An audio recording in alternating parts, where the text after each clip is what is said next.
My husband's sister kept berating him in the car on the way to dinner, telling him to drive faster and hurry up, and when we finally got to the restaurant she looked at us in a bad mood and said, "If you guys don't want to be here, no one is forcing you, you can leave." So I said personally, "Yes, I don't want to be here and I will leave," and we walked out. Posted by you/Whoamiwhatisthis. So my husband, 32M, and I, 34F, have been married for a little less than a year now. My husband is the youngest in his family. I noticed his eldest sister, 37F, is super difficult and controlling.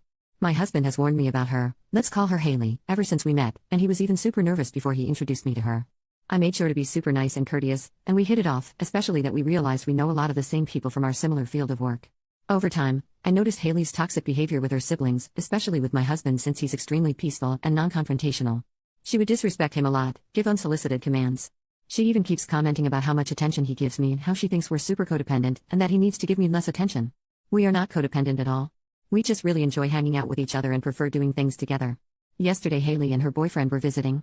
She lives in another country, and she wanted us all to meet him for the first time. My husband was with them by himself for an hour or so, and while his brother, his wife, and I were on the way to meet them, my husband kept texting me saying he felt like a third wheel and they weren't really involving him in the conversation. We finally get there and we meet them, and we are deciding where to have dinner. We quickly noticed how chaotic Haley was acting, ordering us around to call restaurants and check for bookings, to go this way or that way, to hurry up because it was late and we needed to eat.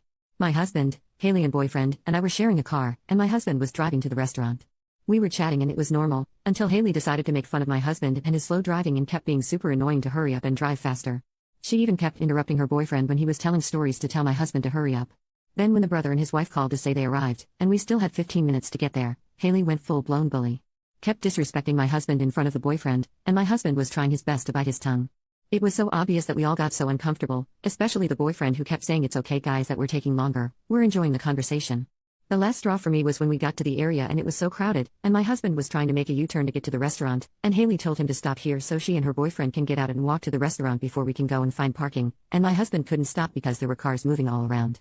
She threw a tantrum and kept berating my husband for not being able to stop on the spot when she wanted him to. It ruined the whole mood. Eventually my husband stopped a little further down the road, and they stepped out. I was so upset and almost tearful walking into the restaurant, and my husband kept calming me down saying it doesn't matter and he doesn't care what she says. I told him she ruined our mood by being disrespectful, and I'm not going to mask being happy so she can have a fun night. We sit at the table and we were obviously in a bad mood, and Haley turns to my husband and says, "Are you guys okay?" And he says, "Yes, we're just tired and hungry." She noticed how I'm not engaging in the conversation at all, and she turns to my husband again and says, "If you guys don't want to be here, no one is forcing you, you can leave. We came here to have a good time." I turn to her and say, "What did you say to my husband?" She says, "I was telling him how if you guys don't want to be here, I don't want to force you, you can leave," and I say, personally, "Yes, I don't want him to be here and I will leave." My husband then says to the group, "Okay guys."